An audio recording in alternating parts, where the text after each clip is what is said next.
धन्यवाद सभापति महोदय, आपने संविधान की डिबेट में बोलने का जो अवसर प्रदान किया। आज हमारे देश के लिए एक सबसे सर्वोच्च और सबसे शुद्ध ग्रंथ है संविधान।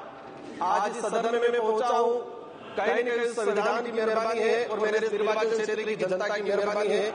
मैं संविधान को नमन करते हुए, मेरे क्षेत्र की जनता को प्रणाम करते हुए मैं मेरी बात को रखना चाहूंगा। इस संविधान के अंदर प्रावधान किया गया है कि देश के अंदर रहने वाला प्रत्येक वर्ग और विशेषकर ध्यान रखा गया है कि इस देश का जो गरीब है, तबका है और आदिवासी समुदाय हो, एससी समुदाय हो, उनके उत्थान के लिए प्रावधान किए गए संविधान के अंदर। लेकिन आज बड़े दुख के साथ कहना पड़ रहा है कि 75 वर्ष हो गए, लेकिन संविधान के अंदर जो आदिवासी समुदाय के हित में जो प्रावधान बने हुए हैं, अनुच्छेद 244 के अंतर्गत 5वीं अनुसूची, अनुच्छेद 244(2) के अंतर्गत 6ठी अनुसूची के तहत अनुसूचित क्षेत्र जनजाति क्षेत्र के प्रावधानों को आज तक धरातल पे लागू नहीं किया गया है। ये इससे स्पष्ट होता है कि वर्तमान या पूर्व की सरकारें जो भी रही हो, उन सरकारों को आदिवासी समुदाय के हित में और संविधान के अंदर आदिवासी के जो प्रावधान है उनके लिए क्या मानसिकता रही है।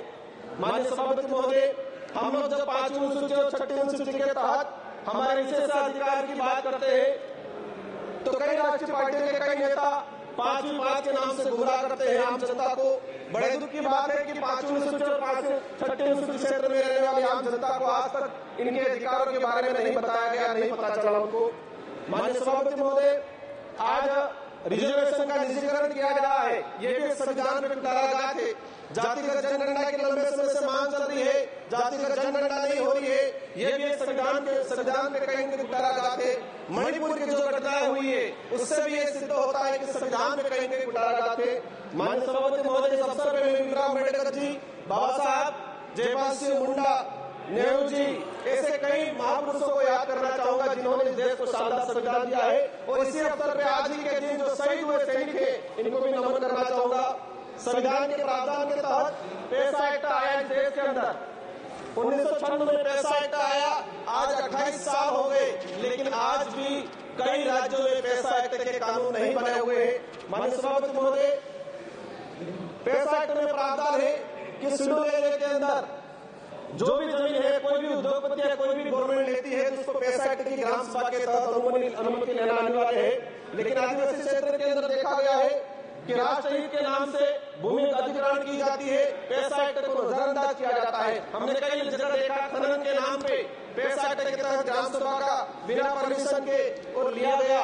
कहते हैं राष्ट्र हित, आदिवासियों का घर उजाड़ के किसी उद्योगपतियों को जमीन देना कौन सा राष्ट्र हित है। आप देख सकते हैं सबसे बड़ा उदाहरण है हसदेव का, जहाँ पर फर्जी ग्राम सभा गठित किया गया। क्लियर है कि ये कहीं न कहीं पूरे संविधान की धज्जियां उड़ाने का काम किया गया है। माननीय सभापति महोदय, हम अगर देखना चाहे कि कितने जगह पैसा एक्ट की ग्राम सभा की अनुमति ली गई, पिछले 10 सालों के अंदर कितने प्रोजेक्ट ट्राइबल इलाके में लागू किए गए और कितने जगह पैसा एक्ट की ग्राम सभा ली गई है। 10 सालों का अगर डाटा निकाल के देखेंगे, दूध का दूध पानी का पानी हो जाएगा और यह स्पष्ट हो जाएगा कि वर्तमान सरकारें हो या पूर्व की सरकारें हो, आदिवासी समुदाय के जहाँ संवैधानिक अधिकार है उनके लिए कितने संवेदनशील है। माननीय सभापति महोदय, आज अगर हम बात करें, जब जयपाल सिंह मुंडा संविधान सभा की जो चर्चा हो रही थी तो जयपाल सिंह मुंडा ने कहा था कि आदिवासियों को लोकतंत्र सिखाने की जरूरत नहीं है, आदिवासियों से लोकतंत्र सीखने की जरूरत है जो हजारों सालों से जीता आ रहा है। और ये मानना पड़ेगा कि संविधान निर्माताओं में भी जब देखा गया कि आदिवासी समुदाय की गण व्यवस्था, गमेती पटेल मुखिया की व्यवस्था, उसी को कहीं कहीं एडोप्ट किया गया है। लेकिन आज लोकतंत्र में जिस तरह से तानाशाही हो रही है, ये कहीं न कहीं आज आम जनता, आम गरीब के लिए दिक्कत है। जल जंगल जमीन आदिवासी जीवन का आधार है, ये बिरसा मुंडा जी और जयपाल सिंह मुंडा का कहना था। लेकिन आज उसी जल जंगल जमीन को उजाड़ा जा रहा है।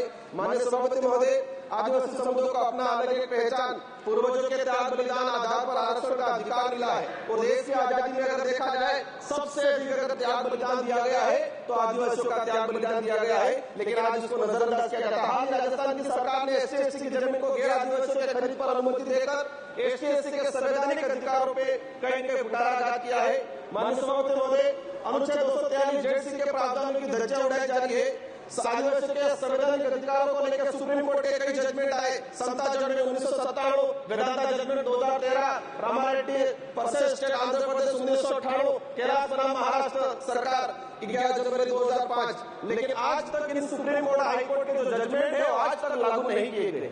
आप अपन निकाल के देखेंगे जितने भी जजमेंट आए ट्राइबल इलाके के हित को लेके आज तक उनको लागू नहीं किया गया है। माननीय सभापति महोदय, हजार के बलिदान के बाद Chota Nagpur tenancy act 1908, Santal Pargana tenancy act 1949, Wilson rules 1837, ये जो जितने भी जो एक्ट आए थे, हजार लोगों ने अपना बलिदान दिया था, इसके बाद आए थे। लेकिन देखा गया है आजादी के बाद किसी भी एक्ट पे कोई प्रावधान नहीं किया गया है। माननीय सभापति महोदय, मैं लास्ट 30 मिनट में आपकी बात में समझ रहा हूँ, मैं अपनी बात को रखूंगा। हमारे देश की न्याय व्यवस्था की बात करें, धन्यवाद। एट्रोसिटी की जो बात करें, देश के अंदर इतने एट्रोसिटी हो रही है। सभा की कार्यवाही